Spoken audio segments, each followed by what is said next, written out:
خدا دوست دارم، حالا نشستم یه گوشه دارم ستاره میشمرم.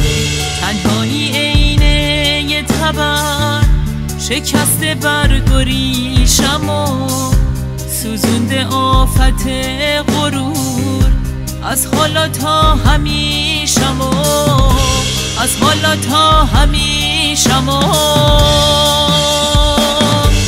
اگه بهت گفته بودم حالا تو مال من بودی، من تو خیال تو بودم، تو خیال من بودی.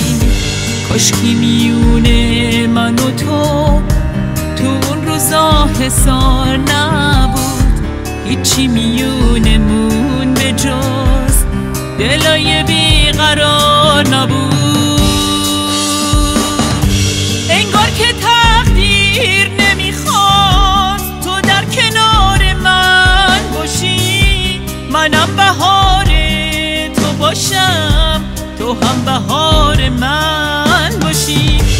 یه خلوت ساکت و سرد انگار اسیرمون شده، نمیشه فکر دیگه کرد، ما خیلی دیرمون شده، ما خیلی دیرمون شده.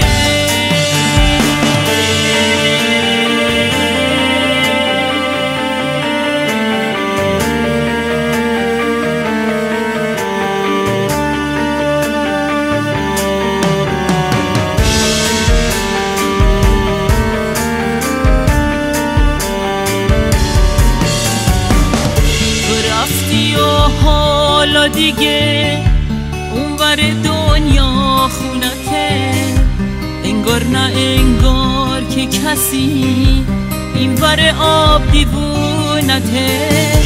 تقصیر هر دومون بوده، ما عشق و نشناخته بودیم، فقط یه قصر کاغذی تو رویامون ساخته بودیم. باید یکی از ما دوتا غرور رو میذاش زیر پاش، آروم به اون یکی میگفت یه عاشق واقعی باش. حالا که من تنها شدم قدر چشاتو میدونم، ولی نمیشه کاری کرد، همیشه تنها میمونم.